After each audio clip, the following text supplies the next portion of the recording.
Olá, pessoal. Outro livro de abril foi o Escravidão, do Laurentino Gomes. Esse livro me lembra uma historinha que eu vou, antes de entrar no livro, eu vou lembrar aqui para vocês, comentar aqui com vocês. Eu me lembro que quando... Você lembra do Peninha? Eu esqueci o nome dele. Peninha é um jornalista lá do Rio Grande do Sul, ele é muito famoso, bem conhecido, tem um canal no YouTube e tudo. E o Peninha, nos anos 90, fez uma série de livros que era sobre os primeiros anos do Brasil. Eram uns livros muito bonitos, cheios de ilustrações, uns livros divertidos e tal. E o texto do Peninha é muito divertido. E o que ele fez? Ele pegou, eu esqueci o nome dos livros aqui, mas Aventura do Descobrimento, são 3. Aventura do Descobrimento. Ele chegava nas capitanias, ele não entrava muito na história do Brasil, não chegava mais à frente, não.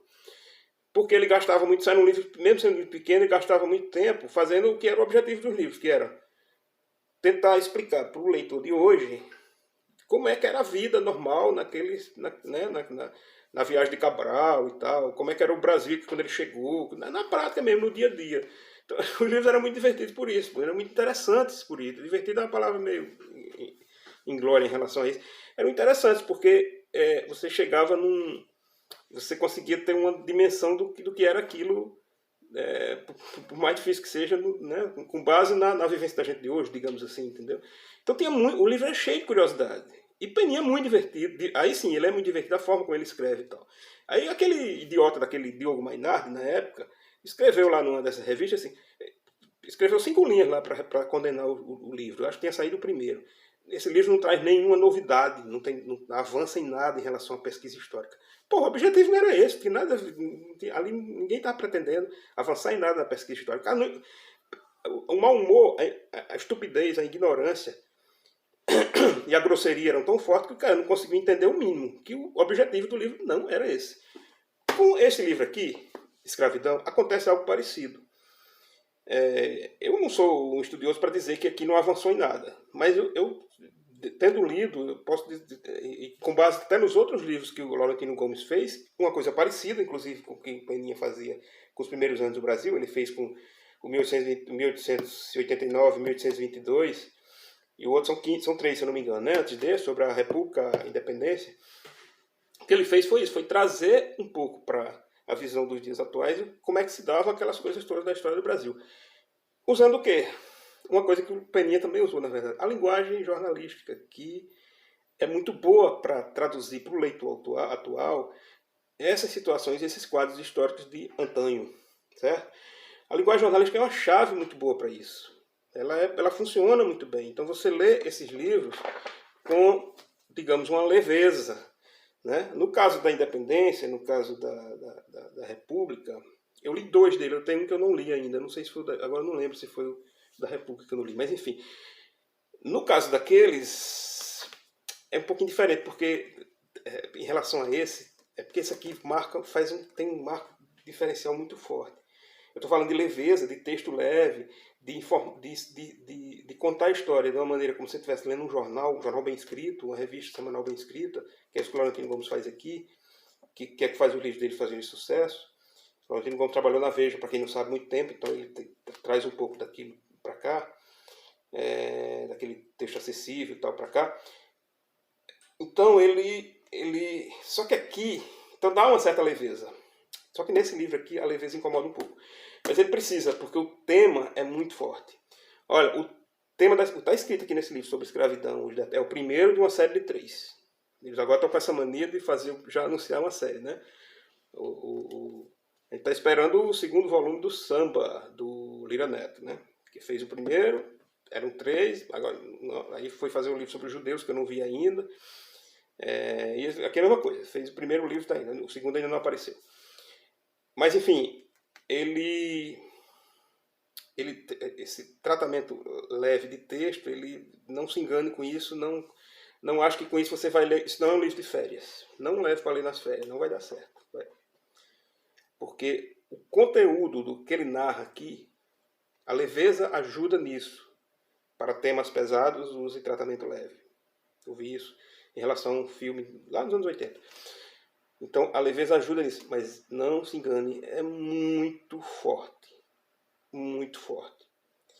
O conteúdo desse livro é muito dolorido. Eu vou citar só duas situações aqui. Quando ele está descrevendo o que era, como era os porões do navio negreiro e como é que os escravos presos naqueles porões conseguiam ou não conseguiam atravessar o Atlântico. Em que condições era aquilo? Ele achou depoimentos de época de pessoas que viram aquilo e contam. Né? Feito padres, porque todo navio negreiro tem um padre também lá. Outra coisa, outro momento. Como é que se sentiam as pessoas que trabalhavam, os escravos que trabalhavam nas caldeiras dos engenhos. É o próprio inferno. Não é menos do que isso, não. Novamente, os depoimentos que ele consegue da época dão... aquilo queima na sua mão. Não é um livro leve, é um livro muito pesado. É escrito com leveza, mas é muito pesado. Só dei 2 exemplos. Qual o mérito do livro? Maior, claro, nesse primeiro volume, é explicar a abrangência, que eu acho que a gente não tem noção. Eu não tinha desse jeito, dessa maneira organizada aqui. Esse tipo de livro serve para organizar conhecimento. A gente tem conhecimento de uma série de coisas bagunçadas, né? Espalhado, né? A gente tem, claro. Só se a gente fosse cego, surdo, né? E não lesse nada, não consultasse nada, não assistisse televisão, não visse um documentário. A gente tem, mas é disperso. Só que ele organiza. Esse tipo de livro organiza. Então, ele mostra, nesse primeiro volume, o que mais chama a atenção é a configuração econômica do tráfico. O que era aquilo? Era uma economia à parte. A parte parece que era, que eu estou falando, a parte parece que era assim, um segmento pequeno. Não, era uma economia à parte, que eu digo, porque ela era um universo completo em função do escravo. O escravo não era só tudo aquilo que já dói a gente bastante, né? Para você transformar um ser humano em alguém cativo que não tem poder de nada e é comprado e vendido para trabalhar a vida inteira. Só isso aí já é absurdo. Mas aqui, o que sobressai, além disso, né? Ele não ia ficar só nisso, evidentemente, é o escravo como moeda. Pense no escravo como moeda de troca. Inclusive no âmbito da igreja. É muito difícil, é muito duro, porque a igreja usava. E usava de uma maneira que era normal. Uma coisa que ele chama a atenção aqui logo na introdução, esse livro tem uma introdução ótima, só a introdução já vale muito. Porque ele já dá um panorama muito completo na introdução. E na introdução ele fala, acho que é na introdução que ele fala sobre o risco do anacronismo, né, que é a tendência a você julgar hoje, com os padrões de hoje, práticas de 500 anos atrás, ou mais. Ou menos, mas enfim, práticas do passado. Existe uma limitação de você ficar julgando pelos padrões atuais coisas que no passado eram feitas de forma praticamente natural. Então ele chama atenção para isso, que isso também, você tem que levar isso em conta na hora de analisar tudo isso. Então, esse caso da igreja pode ser que se encaixe por aí, mas de qualquer maneira, quando você entende que o escravo era uma moeda. Então, assim, as pessoas tinham escravo como quem tem uma caderneta de poupança. Quase todo mundo tinha escravo no Brasil, em determinado momento aqui. Quase todo mundo tinha, porque o volume do tráfico era tão grande, tamanho, que o preço caía. É o preço que eu estou falando, o preço caía. É estranho se falar de preço em relação ao ser humano, mas é isso mesmo. É a transformação de um ser humano em uma moeda que faz isso. Então, as pessoas meio que tinham escravo para ter um poupança. Então, quando você tem um imóvel hoje, é uma coisa assim. Para você se garantir, é um pouco isso. Então, os jesuítas usavam os escravos, tinham escravos, além de para servi-los, mas para ter patrimônio. E usar aquele patrimônio como moeda para comprar ou descomprar coisas. Entendeu? Isso é muito forte, fica muito claro. Eu não sei se eu estou sendo ingênuo, não sei se vocês já sabiam disso. Mas da forma como está aqui, como sistema econômico completo, é impressionante. É um choque, é uma coisa que vai além porque só a escravização em si já é algo muito doloroso. Eu acabei de falar aqui de descrição de só dois momentos. Não estou nem falando do momento que eles chegavam e eram separados das famílias, que isso aí já é de cortar o coração. Você não tem o menor controle para onde você iria, né? Tem aqui, claro, ele no começo ele dá uma geral da escravidão branca, que também era comum, né? Não é uma coisa restrita à África e tudo, todas aquelas coisas que a gente já... Outros pontos que eu não vou me prolongar aqui, porque o objetivo também não é falar tudo que o livro tem, né? Mas, claro, ele fala disso também, fala das tradições escravocatas dentro da própria África, os negros capturando negros, porque tem aquelas brigas de reino, aquelas batalhas de poder entre reinos, então tá tudo aqui. Mas o que chama atenção é isso. Eram os europeus iluminados, né? Os europeus avançados, civilizados, criando essa economia com base nos negros, transformando os negros em moeda de troca. Isso é muito forte. Esse livro, ele, como todo livro de história bem escrito, tudo ele vai lhe abrir espaço para outras coisas. Ele tem que passar por vários episódios da história humana que tem relação com o tráfico. Então, no caso do tráfico para o Brasil, principalmente. Então, ele tem momentos dramáticos aqui, que é Portugal durante o período da União Ibérica, era Portugal sem rei. Então, isso também interfere aqui, você percebe como é que isso tinha a ver. E para você é um conhecimento extra. Estou dizendo para você porque para mim foi. De como é que funcionou, como é que foi esse período em Portugal, que ele não estava sem rei, porque o Dom Sebastião tinha morrido na batalha lá contra os muçulmanos na África, né? A própria história do Dom Sebastião, que é impressionante. Parece uma coisa inventada, de tão maluca a história. O perfil dele não existe, é uma coisa assim que você não acredita que existe um ser humano daquele jeito. Tá aqui também, ele tem que contar aqui. Outra coisa que está aqui também, por exemplo, o movimento de navios no Atlântico. Cara, é o movimento dos aviões hoje cruzando o Atlântico, entendeu? As rotas de navios negreiros no Atlântico era um congestionamento assim também chama muita atenção. Enfim, é isso.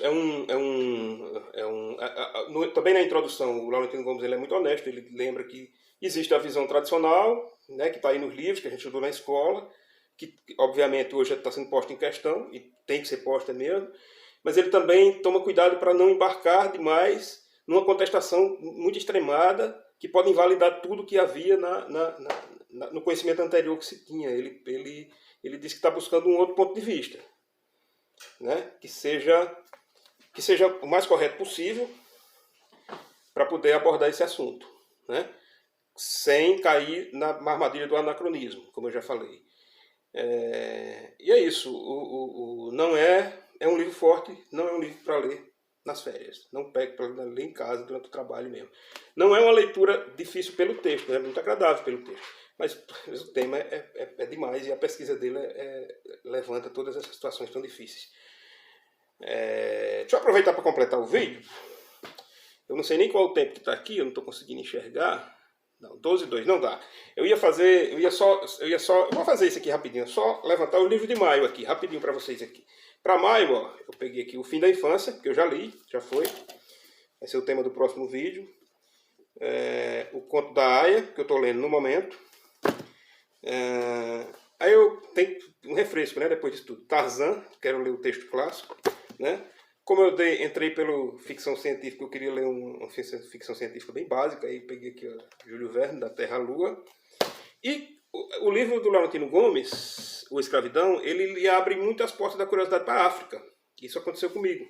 Então eu peguei aqui um livro que é da TAG. Eu não sou assinante da TAG, mas aqui onde eu moro tem uma banca de revista que vende os livros soltos. Então eu fui lembrar que eu tinha comprado um que é desses novos escritores africanos, O Sol Mais Brilhante. Peguei ele e botei na minha seleção aqui de maio para ver se eu leio. Vamos ver, porque aí eu posso abrir uma nova frente aqui a partir do livro Escravidão, entrando já na ficção aqui, né? Porque realmente você quer saber mais sobre a África. Tá bom? É isso, gente. Até o próximo vídeo.